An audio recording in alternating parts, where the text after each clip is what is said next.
people are fed up. It is the last days of Lukashenko regime, no matter what he does. People are resolute to get rid of this insane dictator. Hi, everyone, and welcome to part 2 of my backstory in Belarus. Incredible scenes from Eastern Europe's Belarus. 3 days after the election, already 7,000 people arrested. Beatings, tortures, horrific situation. It's about freedom.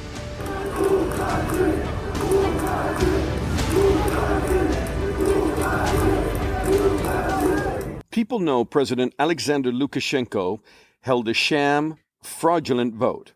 If ballots were counted fairly, he would be out after 27 years of erratic, autocratic rule. As a journalist, I've covered Russia and Eastern Europe for 2 decades.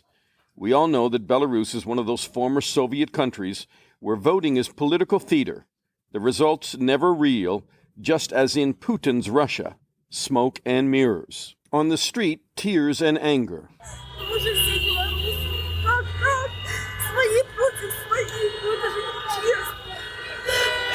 She says we are all Belarusians. How is this possible? Fighting against your own people, this is not fair. Svetlana Tikhanovskaya, the main opposition challenger, was detained and then fled to Lithuania, implying that she was given an impossible choice with threats to her children's safety. She only stood for president because her husband was jailed, and she wanted free and fair elections. Her words after she was threatened and detained. Многие меня поймут, многие меня осудят, а многие и возненавидят. Но, знаете, не дай Бог оказаться перед таким выбором, перед которым оказалась я. I know many will understand me, many will judge me, and many will begin to hate me. God forbid anyone faces the choices I have had to face. The EU will meet to sanction Belarus, maybe, but this is not the first election hijacked by Lukashenko. It's not the first time people have been beaten and locked up and tortured. But public outrage is across the country now. In 2010, almost the same thing happened on a smaller scale. And I want you to listen to the opposition candidate at that time, Andrei Sannikov, a former deputy foreign secretary for Belarus who dared to challenge Lukashenko. All right, joining me now from Warsaw, Poland, is Andrei Sannikov. Hello, Mr. Sannikov. Hello. You have a long, very tough story to tell because you were the deputy foreign minister of Belarus. You served under Lukashenko, and then you ran against him, and you were brutally jailed. Tell me about it.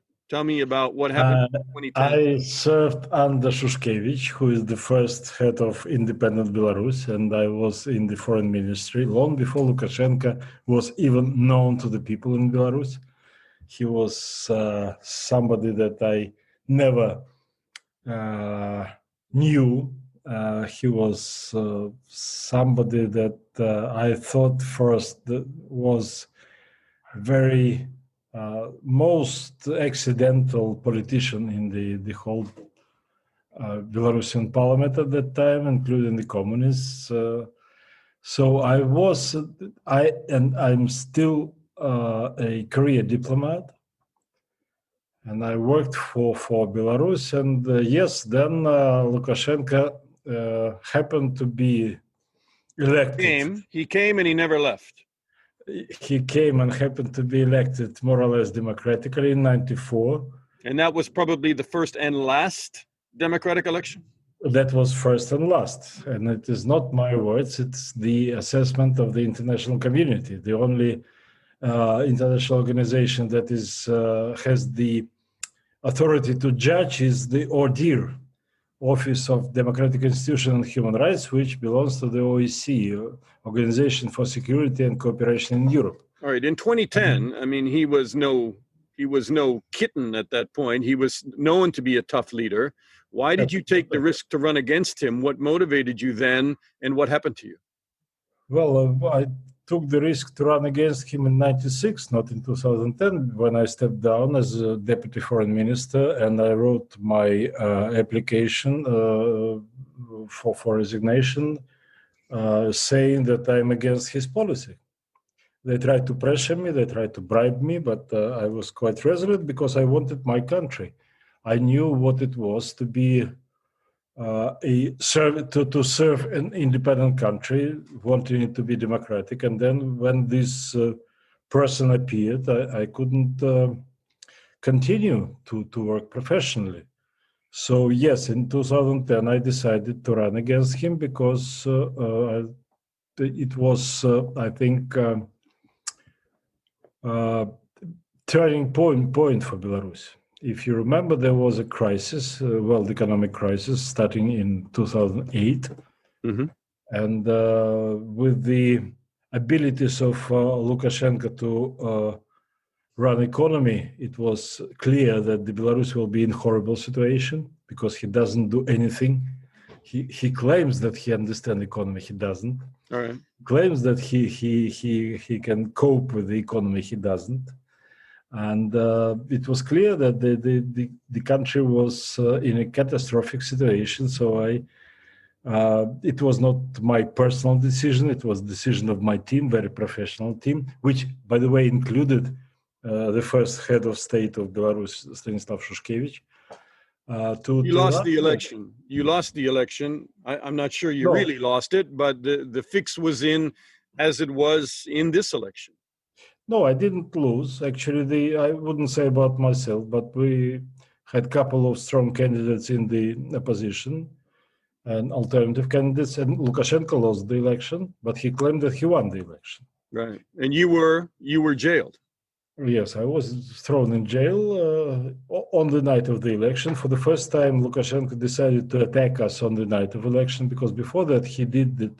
But after you left, I mean, international observers and international press, cowards don't like publicity. They like to do it secretly.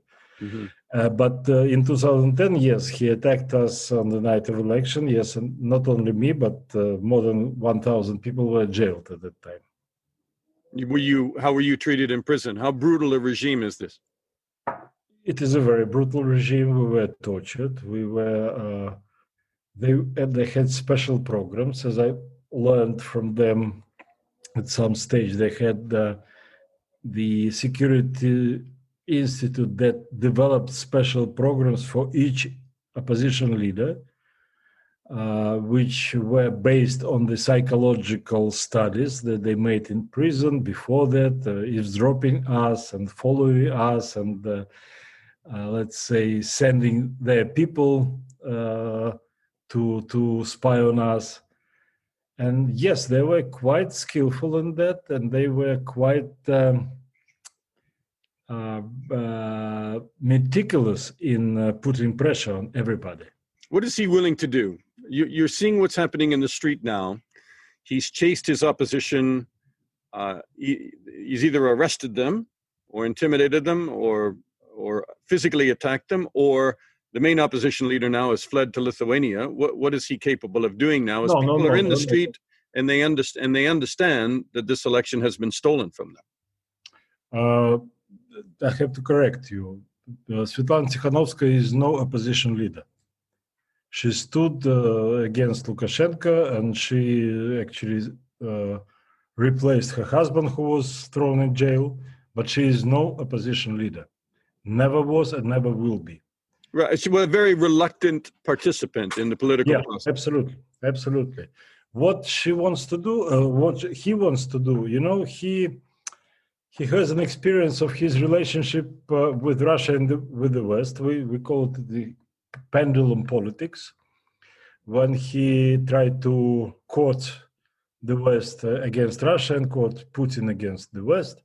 And he is quite sure that this time he also will succeed. That eventually the West will recognize him as de facto leader and give him money. And, it's been the story of his illegal rule through all these more than 20 years, that the West was condemning, yes, introducing some kind of sanctions, which were very mild, even compared to the sanctions which the West introduced against Russia. And then they forgot it because the attention span is very short in the West as regards Lukashenko, who is considered to be a petty dictator. All right, I understand the EU is going to meet. They're going to talk about it. The US has condemned it. The EU's got all sorts of problems with Hungary, who may veto anything that they attempt to do. Let's talk at just your measure of the people in the street who, up until now, a lot of people in Belarus have not been willing to go out and confront authorities. It seems like it's changed and things are not going to go back to normal again. No, absolutely right. People are fed up. It is the last days of Lukashenko regime, no matter what he does. And the reason for it is his attitude towards COVID-19. Because not only he denied it, that there is a pandemic, but he also behaved so arrogantly, trying to offend people and humiliate people. He made them exposed to the dangers by organizing military parades and everything. And then he started to accuse them of dying. And people were fed up. People started to organize themselves. People started to organize the very broad and strong volunteer movement, helping each other. And they saw that this guy is really despising them. He managed to achieve impossible. He managed to offend everybody in Belarus, all people in Belarus. And that's it. I think that no matter what he does today, no matter how much force he uses against the people, you see what's going on in the streets of Belarus. People are resolute to get rid of this insane dictator. And are you worried for your people between getting rid of him and what may happen between now and then and how desperate he is? Yeah, of course, and that's why we do need help from our friends. We do need strong measures from democratic states, not just blabbering. They're still involved in studying the situation. It's not time to study because it's not happened on Sunday. We have people thrown in prison and tortured there for 2 months already. There is an international convention against tortures, and nobody revokes it. And nobody wants to sanction Lukashenko regime, not because he has stolen election from us, but because he is torturing people in prison. It's a crime. It's an international crime. So I don't know why the West is so timid, why the West is so ignorant that Belarusians today defend democratic values. Andrei Sannikov, thank you so much for your time. It's really important to talk to you and to hear you. Thank you. Thank you very much, Dan.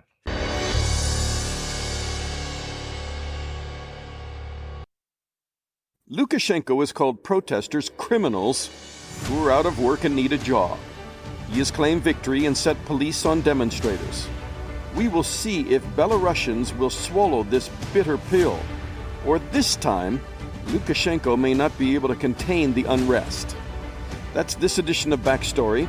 Please let us know how you feel about the podcast, and please share it and subscribe so you get all of our editions. We normally put podcasts out on Friday, but sometimes the news can't wait. I'm Dana Lewis, and I'll talk to you soon.